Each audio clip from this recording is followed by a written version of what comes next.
Well, hello everybody. It's your boy, Jimmy, here with another episode of Combat and Cryptids. I really do appreciate everybody being here, watching the videos, liking, new subscribers, all that stuff. I really appreciate you guys.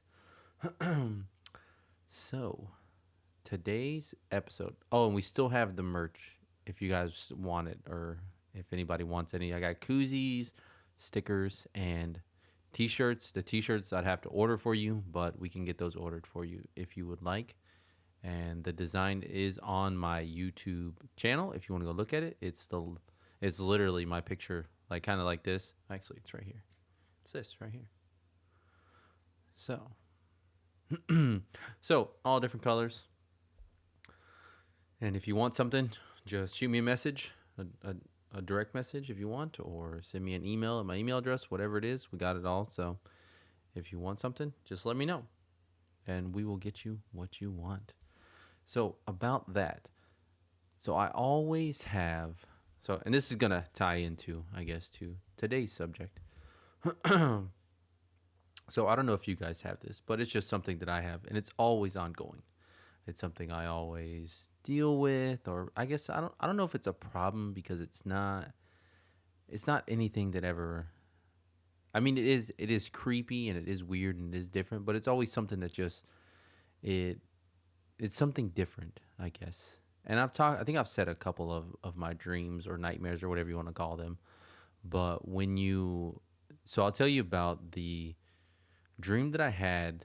I think it was last night. The past few dreams and every single one of them are different. But there's always one that I always like. I've had the same dream probably like four times in a row, and they're always the same thing. They're always I try to do something or try and escape from it or whatever it is, and it always feels like it's just real, like it's there, like it's physically happening to me. But obviously, I'm laying in bed and I'm asleep. So the dream is basically this. So I'm in this house, and it always starts out fun and it always starts out interesting. And, it's literally like a movie. And I'm always trying to. It's like one of those video games where you just walk constantly through like a house and stuff like that. And the house is it's where if you've ever seen those videos of where people they go into like abandoned areas or abandoned houses and they just keep going on and they always think that they're getting out, but then for some reason they always end up like deeper into it and they never really get out. So it's kind of like that. And my dream, and these are vivid dreams. I'm talking like you can smell what the air tastes like, or smell what the air tastes like. You can, the smell in the air is like a physical thing. Like when somebody pumps gasoline, you know what that smell is. When a fresh cut grass, always, like that's how these dreams are. Like an old wooden house has like that rotten wood smell. And those physical attributes in the dream are things that I can remember, like to the T. And basically, I'm walking through this house. At first, I start out walking, and there's always just weird stuff around, and it's just basically doorways. There's no hallways or anything like that. You're just walking through doorways, and then you go into a room, and in this room is a bunch of ducks, like little plastic ducks, like how you would normally see, like little floating ducks in like a bathtub, like those. And there's always like 10 of them in the room, and then you'll go in another room, and there'll be more of them and more of them as you keep going, and you keep just walking into different rooms, and all the rooms are the same. They just look like old wooden houses that have just like a couple small windows. But no matter which way I turn, whether it be left or right or going to another door, whatever it is, they all end up the same. And then somewhere in that transition, and I don't know if it's because I am like you, I'm starting to get like anxiety and like that adrenaline and that spike and everything. Like I really want to be able to, and I should be able to here pretty soon, I think, because the VA is going to give me something to monitor my sleep and stuff like that. But I want to try and monitor it and see what my blood pressure and my heart rate is going throughout the night when I have these dreams and stuff like that. But basically from there, I don't know if like my anxiety starts to raise because I keep going to all these rooms and it's just more and more of these little ducks. And then I go through the like another room, and then it's somewhere it gets twisted, and things start to change. At first it'll start out with maybe like a couple dolls on the ground, and the ducks will slowly go away. And then as I transition and I try and move faster to the rooms to get through them, It's just more and more of these creepy little, like little porcelain dolls, the creepy ones that are always. And at this point in time, like I know my brain is going like 500 miles an hour and it's always just moving just constantly, and I'm trying to figure out like where do I go and what do I do and stuff like that. So I just keep going through all these doors and I feel like at some point it has to end, right? You would think that it would,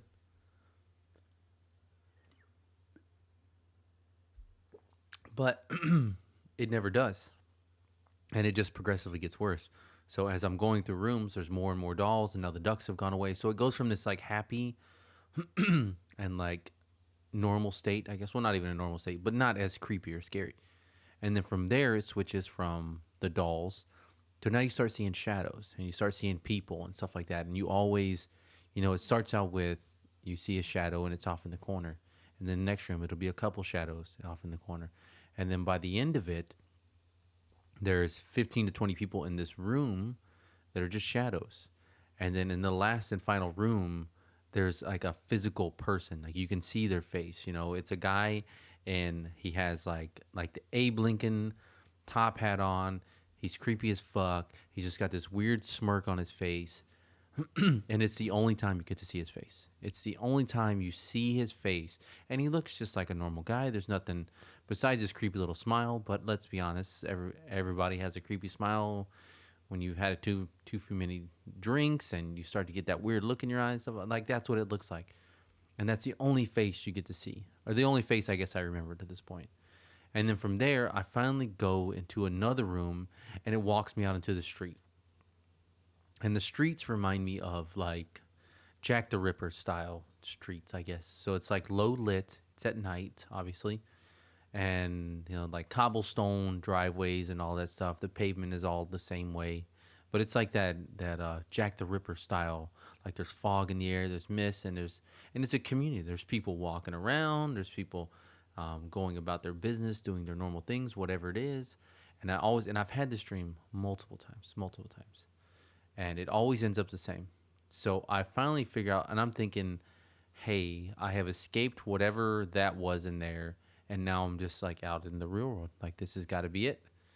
And I start to look at people and trying to talk to people. Obviously, I'm not like I feel my body moving, and and Angel always tells me all the time. She's like, you're always like moving or jumping or whatever it is, and I always think that it's while I'm in this state where I'm trying to like converse or like talk to people or go through like the scenarios in my head, whatever it is. And I think that that's what makes me like try and jerk and try and move. So I'm in the street and I'm walking around, and you can see the fog, you can see the haze. It's like when you're like that first morning, like right when you get up, it's still foggy and that haze is outside and everything like that, and people are going about their business, and everybody's dressed in like the old style clothing, like the trench coat, like pants, canes, the monocle, like the whole. It's like a completely different era. It's obviously not 2023 at this time. And I try and talk and I try and speak to people, and it never ever seems to work out for me. So then people start to notice that I'm trying to talk to everybody, and then people start staring at me, and I think that raises my that anxiety and that adrenaline and everything right back up, and I'm back into this state where I'm like I'm still in the same thing. It's just a different version or a different level, I guess you could say.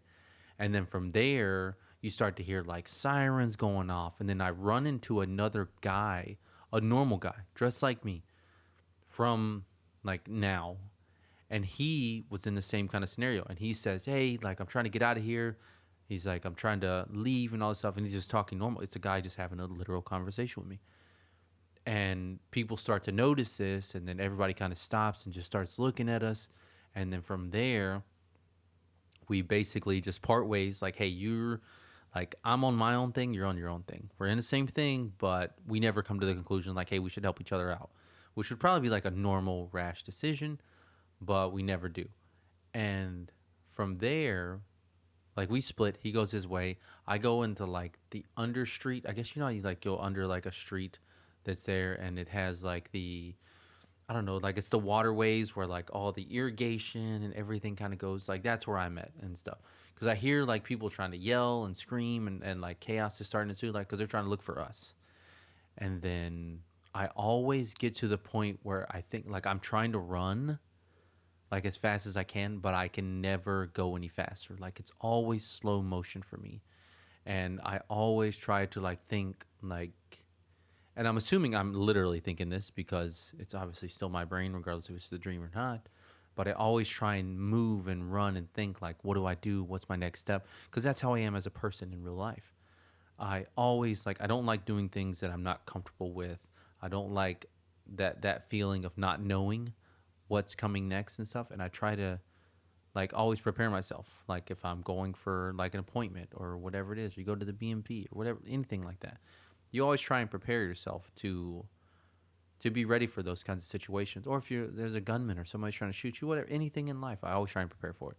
But in this scenario, it's something that I cannot prepare for, and I don't know what's going on. So I try and run away from the situation as fast as I can, but it never seems to work out like that. And I run and I run and I run, and there's always people, I can hear them like they're getting closer, they're talking more, and this is going on in my brain. But my physical body feels like I need to like wake up. Like you need to get out of this, because I've never gotten to the point where I have gotten caught or anybody has approached me about anything. I think it's just all me making it up inside my brain, and I just don't know what it is. So from there, I basically wake up. Obviously, I'm all fucking startled. My heart's racing, basically fucking sweating, and I'm just like, what the hell was that? And this has happened numerous times. And that's not that, like, I've had other countless um, nightmares where I've seen, like, whether it be like monsters or like clowns, and I'm not scared of any of this stuff, but in the dream I am. And then I'll always see the projection of myself in the scenario. So I'll be, whether like I'm being held underwater or being drowned by something, I can always see it from above. Like I have like a third person view of this, and not physically me under the water being drowned. Like it's always like in like a third person view, which is always very weird. I'm never physically like eyes in it. It's always above.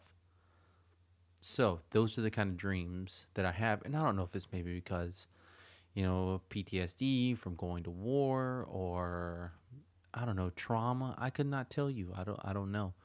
And I think when I talk about it more, whether it be like my PTSD or whatever's going on in my brain, when I talk about it more, it antagonizes it more and makes it more intense, and all these things. And don't get me wrong, and I don't know if this is weird, but I like those kinds of dreams. I like those in depth and really just like when I wake up, I'm like, what the fuck? When somebody hears it, they're like, what the fuck are you? Are you like doing drugs? Are you doing shrooms? Like, no, I'm not doing that. That's just literally my brain at night.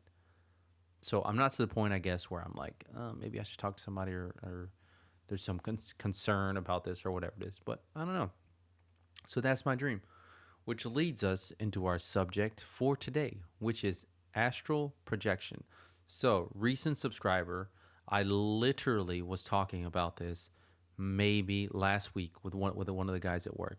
So, astral projection was something that I thought was probably, it's one of the weirdest and creepiest things, because it's you as a person having these phenomenons or whatever's going on in your brain or whatever it is. It's you. Like these aren't like, you saw something else, or you see like a cryptid, like a Bigfoot or anything like that. Like these are things that you physically are feeling, and you have no power to do any of it. That's the creepy part. So one of the recent subscribers asked about it and said, "Hey, have you done one of these?" And I have not, but it's been one that I've been wanting to do for a while. And it just so happens that a lot of this stuff is kind of the same things that I go on when I have like these dreams and nightmares. Like that's what it feels like. Maybe not to the extreme as some of these people that I'm going to tell you about today, but it is kind of creepy. And not all of them are bad, but it is just very, it's something different. It's very different because it's more of your spirit and who you are as a person, and you're grounded to like earth and all whatever you want to believe in. But that's what today's subject is about: astral projection, facts and theories. So astral projection is the supposed act of leaving your body while sleeping.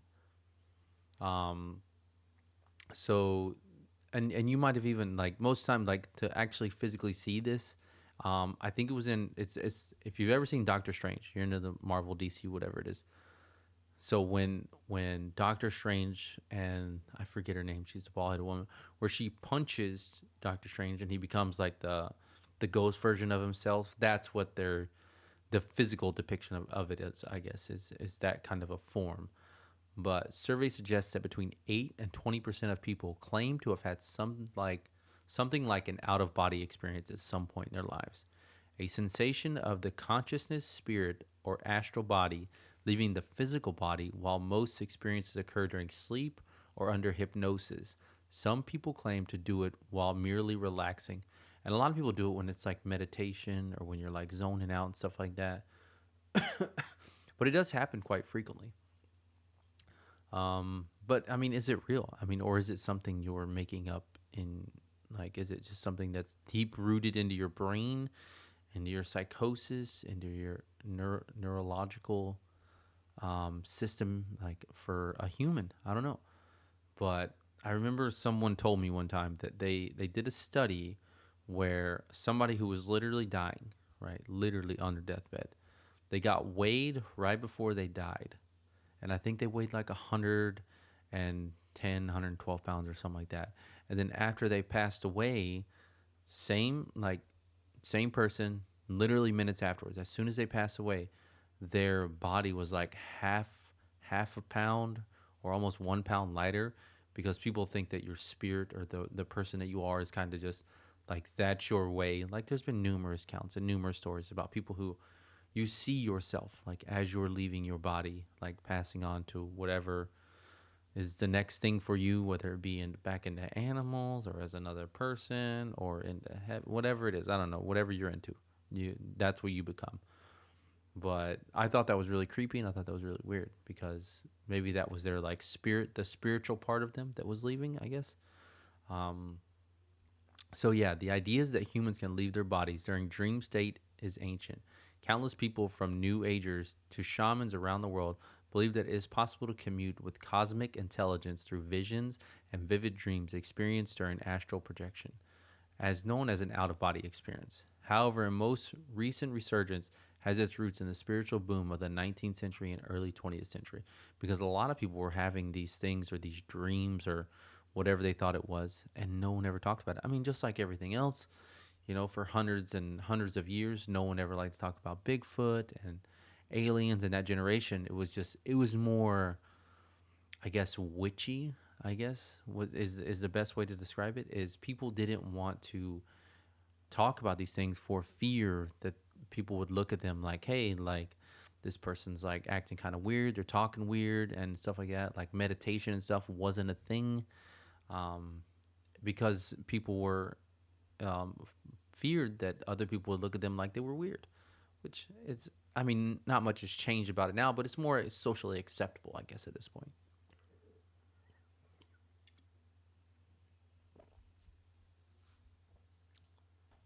So the idea comes from a 19th century mystical system called Theosophy, which claims that we have seven bodies, from the lowest physical to the highest spiritual and mental bodies,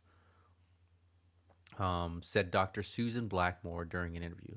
According to John L. Crow in his paper, Taming the Astral Body, the the Theosophical Society was founded in New York in 1875 by Helen Blavatsky. According to Susan Blackmore in Psychology Today, she claimed to have traveled the world and studied with Tibetan gurus, contacted the dead, and learned to reach higher planes with Hindus and Buddhists. Theosophy teaches that there are seven bodies of a man, the third of which is the astral body, according to Blackmore. The astral body can leave the physical or etheric bodies behind and go traveling in the astral planes. According to Endelberg Ideas, Theosophy has a profound effect on the artists and scientists in the 19th and early 20th centuries. As astral projection became a subject of popular fiction, we can see some of the origins of his film using Doctor Strange. In Dennis Whitley's 1941 novel Strange Conflict, the hero, the Duc de Richelieu, uses it to travel the globe in his sleep. Though originally a private quasi religious meditative practice it has, like many New Age beliefs, has been commercialized. Astral travel can be big business, and there are many books and seminars, DVDs, and other materials that promise to teach students how to leave their physical bodies and access other dimensions. But does astral projection actually work? Practitioners often astral travel insist that the experience must be real because it seems so vivid. And because some of the experiences are similar, even for people from different cultures. But it's not surprising that many people who try astral projection have similar experiences. After all, that's what the term guided imagery is when the authority, such as a psychologist or astral travel teacher, tells a person what they should expect from the experience. It may be a profound experience, but the fundamental problem is that there's really no way to scientifically measure whether or not a person's spirit leaves or enters the body.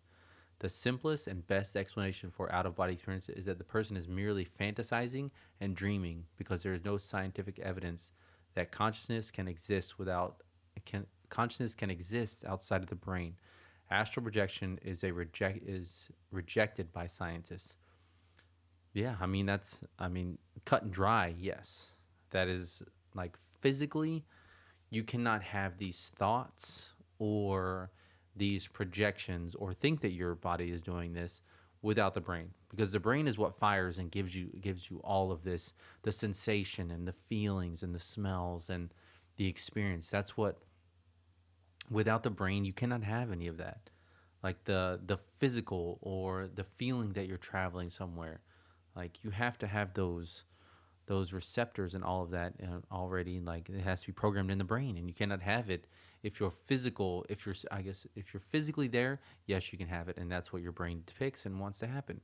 But if your spiritual part goes away and it's just in the air and you're just seeing, like there's no way to have that, I guess, without the physical part of your body there. I guess is probably the hardest thing to prove for this, is there's no way you can actually physically do this by science. But spiritual is where everyone believes all this stuff. This is where everybody wants to. When you go for meditation, when you have like Buddhists and monks and all these people up in these high in these mountains that sit and meditate for days and days, can you unlock something that makes you feel this way? That makes you feel like you are actually, your spirit leaves out of your body, or that it comes back. Like, is any of that true? I mean, I don't know, but scientifically, yes, I guess you could say it cannot happen. But is there a way to unlock it to where you can actually feel that and have that? I'm sure there is, but yeah. So, why hasn't astral projection been proven scientifically? Some claims it's because mainstream scientists are closed minded and refuse to even look at evidence that doesn't fit their narrow worldwide view. However, in science, those who disprove dominant theories are rewarded, not punished. Proving the existence of psychic powers, astral projection, or alternative dimensions would earn the dissenting scientists a place in the history books, if not a Nobel Prize. But not only that, if you go against, so if you're one lane, like this is how it is, and you go against that, or you make your own lane and you try and think and you prove that and you show that and you have that, the same thing with why like I saw there's this Bigfoot page on like Facebook or something like that, and somebody usually about every couple weeks, somebody will post something that just really just gets everybody, like gets comments and all this stuff, because people are just trying to either pull at the needle or pull at the thread and try and figure out what everybody's thinking. But the post said, if Bigfoot is real, why have we not found any bones? And of course, everybody jumped on it. This, that, interdimensional travel. They bury them or whatever it is, and all this stuff. And I mean, that's the hard part about it, though, is if any of these things came to light, it would change so many things that we've done up to this point as a human race. This would disprove so many things. And I don't think, like, I get everybody wants to be like, yes, this is real, this is real, this is real, and that's all fine and dandy. But I don't think the human populace, like us, I guess, could handle those kinds of things. I don't think we are ready to handle those things. And that's the bad part about it is no matter what happens in this world or whatever your beliefs are, whatever you're not into, it doesn't make a difference. But if you cannot, if you're already so close-minded on certain subjects and everything like that, and it becomes real, people will lose their fucking minds. You have no idea what the human brain is capable of and making up on their own, and it makes it hard for people to do those things, and it makes it hard for people to grasp those. You could show somebody a Bigfoot and be like, here it is, live, dead, whatever it is. And there would still be people who doubt it. Physical, DNA, whatever it is. And people would still be the same way. They would still doubt it because their beliefs or how they were raised or how they've been mentored or taught as they were growing up, everyone's going to stick to their mold regardless. And it would go against so many things. If astral projection was proven and was a real thing, thousands of there would be 1,000 to 1 people against it rather than for it because it goes against whatever they believe. And that's why none of it will ever come to light because there's so many people that want it to be not true because it's bad for business, man. So it's all bad for business.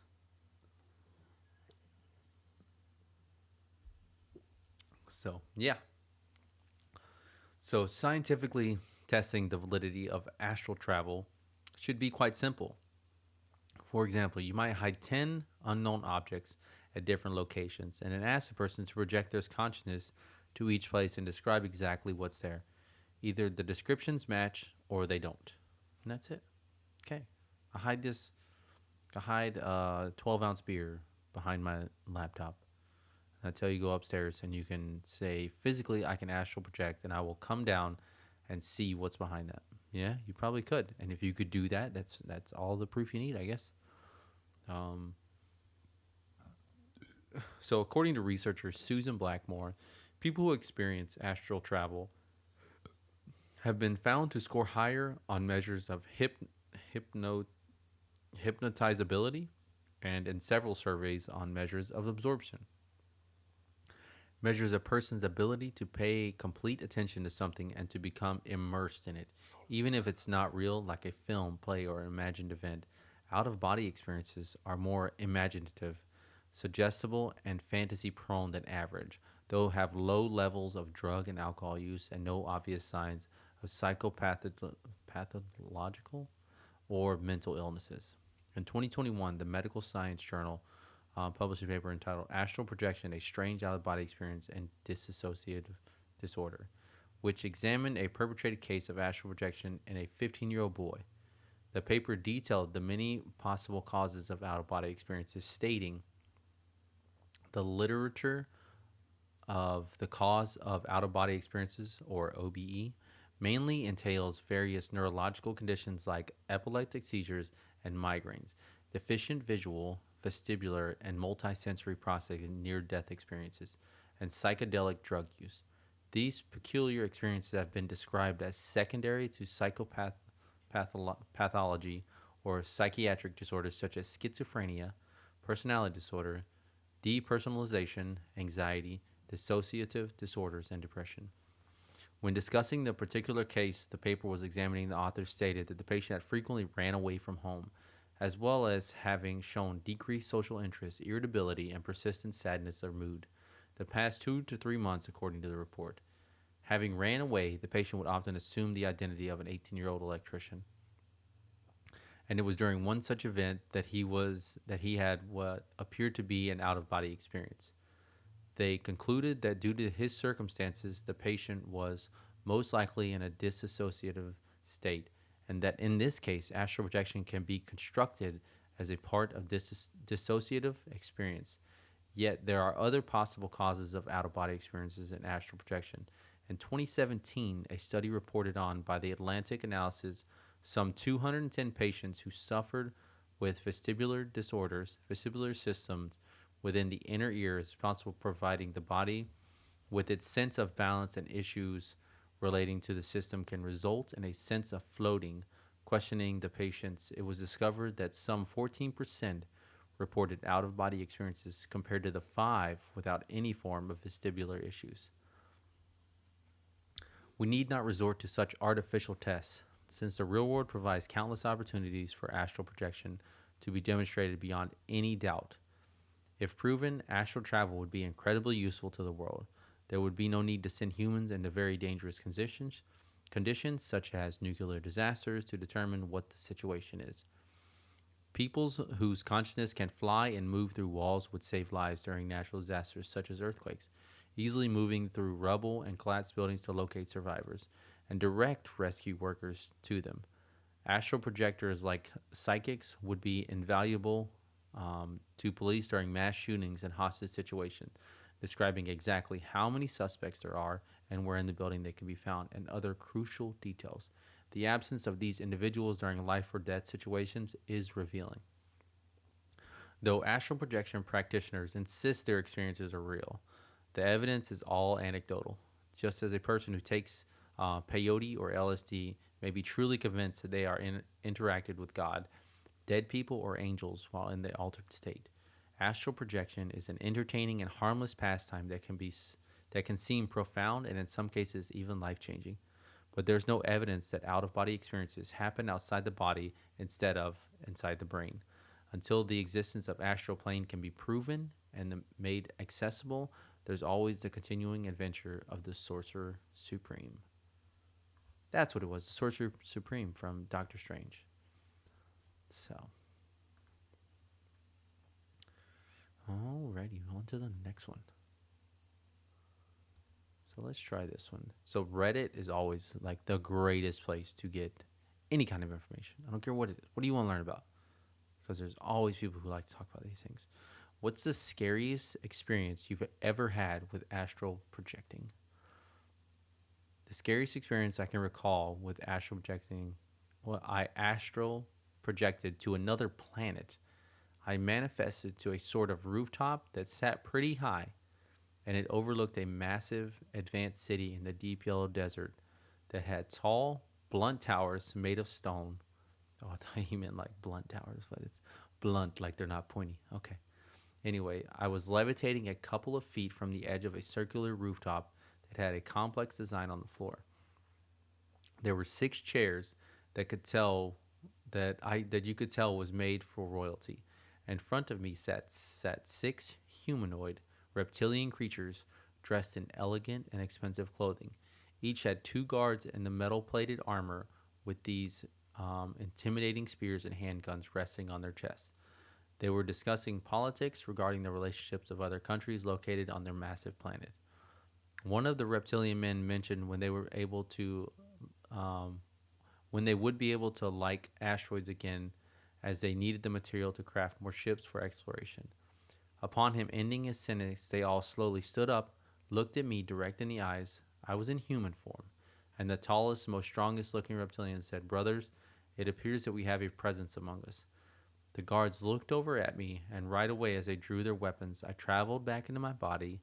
The following months was odd, as I had terrifying creatures visit me in my sleep, and when I would astral project after a week of it, I resorted to fighting them because it seemed like a fun idea.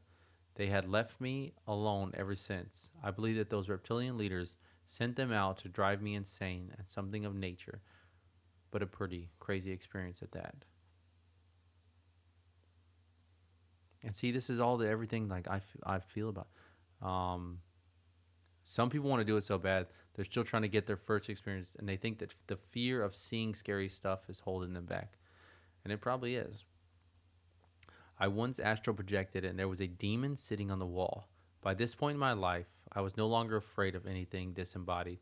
To fuck with him, I pointed to an American flag bald eagle painting I had on the wall, and I commanded him to leave in the name of the United States of America. We both laughed, and I went to my kitchen to make observations in the environment, to later be able to verify I wasn't dreaming. Once I got to the kitchen, I began glitching back into my body. Jesus Christ. During the vibrations, it felt like my head was pounding so hard that I was killing myself or exploding my mind. It didn't hurt at all, but freaked me out. I got up and checked to make sure I was okay. I was fine and kind of wished I would have allowed the trance to take me out of body. It felt very physical, but I'm pretty sure it was my astral body powering up or something. The other time that sticks out, I astral projected and woke up on a beach in some futuristic mall. For some reason, when I opened my eyes in the projection, I decided to see if I could invert reality by just thinking. So I didn't move my body and just imagined reality bending around and flipping upside down in my vision. When I did this, my entire visual field slowly turned upside down, accompanied by weird creaking metallic noises. When I got completely upside down, it locked into place and my mind started glitching. When people talked, it was like reality was skipping a couple times a second. It felt like a robot, and everything seemed like a fake digital world sounding video game that was glitching from my perspective. Couldn't understand anything anyone was saying, and I couldn't move my body right. I eventually snapped out of it and woke up, and I was fine. It made me feel like I was sort of characters in an electronic simulation. It was so strange. Never had anything happen like that since. Jesus Christ. This happened around late May of this year. I got home from Ubering food all morning and afternoon, and I laid in bed next to my wife, exhausted while she was typing up a grocery list or something on her laptop. On the way to my bedroom, I passed my kitten who was laying on the Chase lounge in the living room next to the big potted plant, fig tree, which my wife claims had dubious energy about it.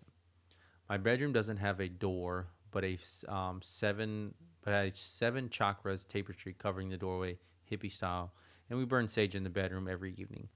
At the time, I was just starting to get over my severe addiction to smoking pot.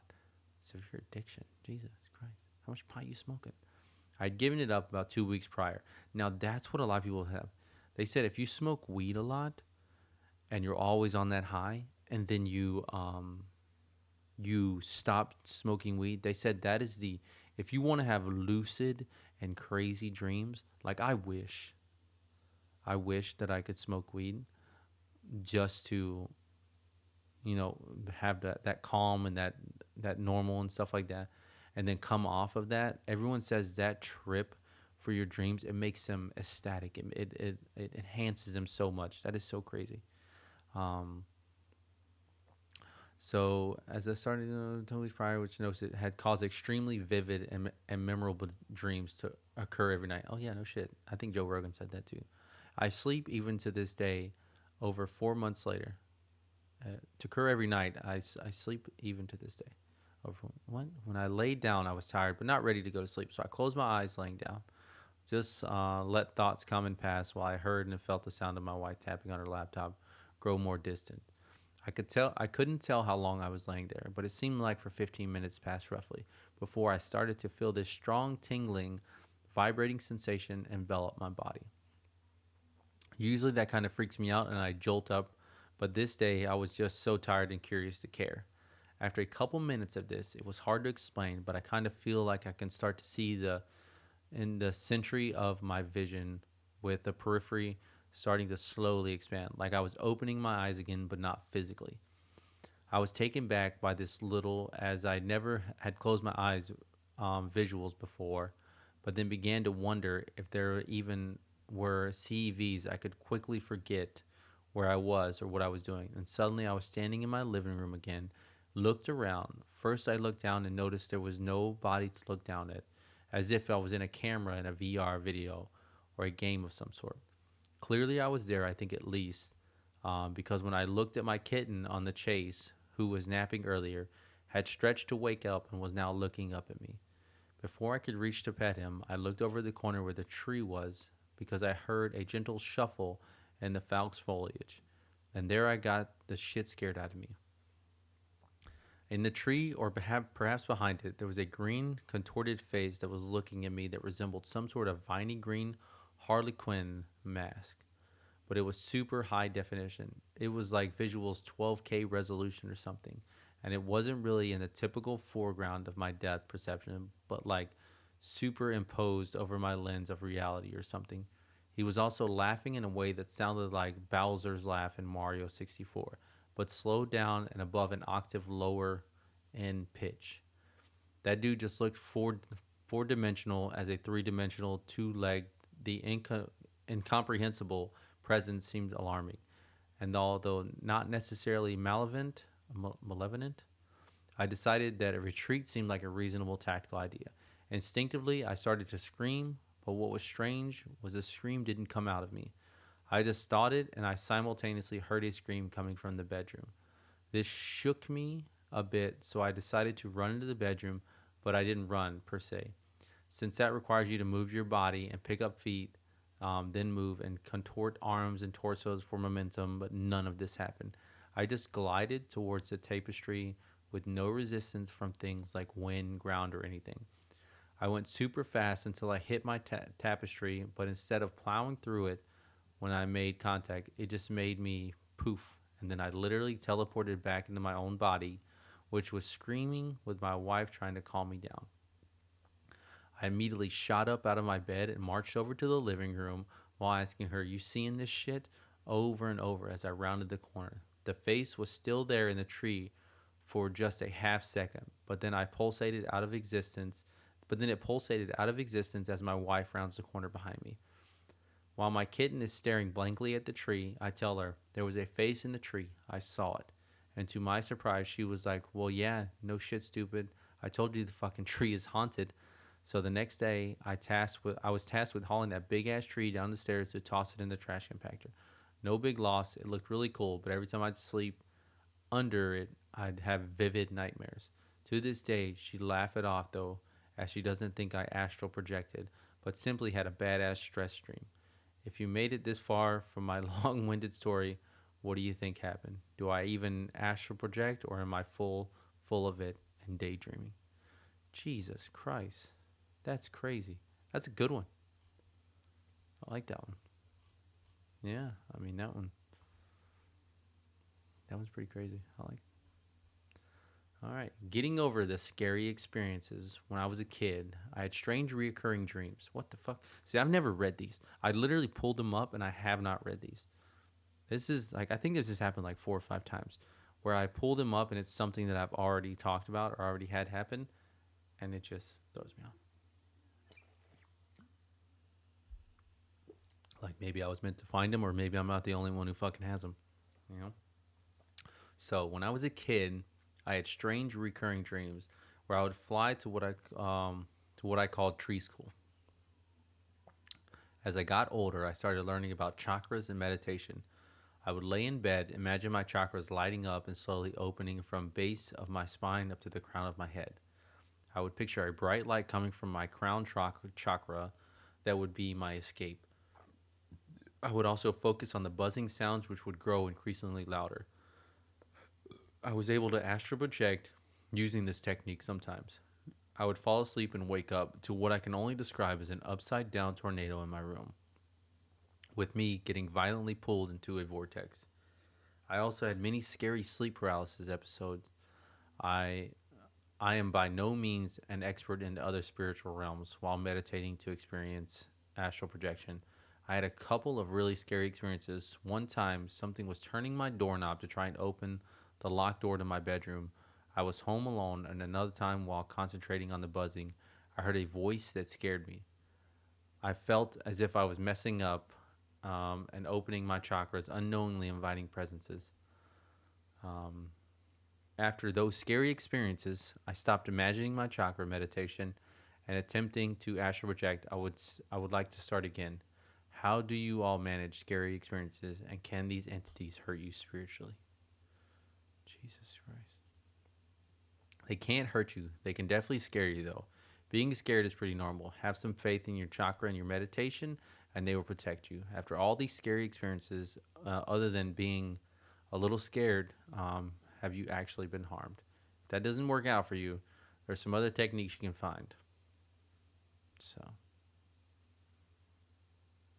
then somebody else wrote, if you're feeling fear about astral projection, you need to address it with self-reflection directly.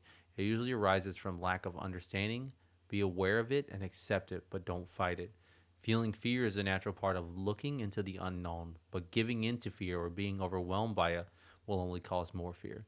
What you need is understanding. If you truly understood your experiences, fear wouldn't exist. You'll hear of some people having negative experiences, but more often than not, they're the ones who have interpreted it as such or attracted it to themselves. In some way, through fear, anxiety, and misunderstanding, In the physical, we often interpret experiences subjectively as positive or negative in the similar way. We interpret our experiences in the astral like this too.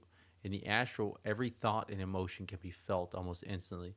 So if you feel fear, you will attract fear. Likewise, if you're feeling joy, you will attract joy.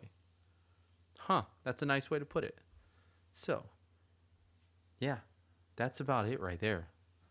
So, I don't know if you guys have had, I mean, if you guys have had any kind of weird astral or any kind of creepy ass dreams or whatever it is, throw it in the comments. We'll see what the hell it's about. You know, see if we're all having the similar weird dreams, or maybe it's our brains going to this place and we're the ones creating all of this creepiness and all this scary shit. Because my wife has these dreams too. She has some creepy dreams too. She don't like to talk to them a lot, but when she does hit me with them, they're always a little creepy. So if you guys have some weird dreams or weird, it ain't gotta be 10 pages long or whatever it is. Just a quick, yep, had this happen, whatever it is, dot dot dot. I mean, it'd be nice to hear it. I mean, you guys are in the mix like Twix with me as well. So if I'm fucking crazy, you guys are too. So if you got some weird experiences or some weird dreams or astral projections, whatever it is, or what your belief is in it, please don't hesitate to comment. I mean, you guys have heard my stories. And if that shit ain't real, then something's got to be going on. But other than that, that's going to be it for today, guys. I hope it is Saturday today. So I hope you guys have the rest of a wonderful weekend for you. And I will see you guys next week. Again, like, subscribe, comment. And yeah, I will see you guys in the next one. Take care. Peace.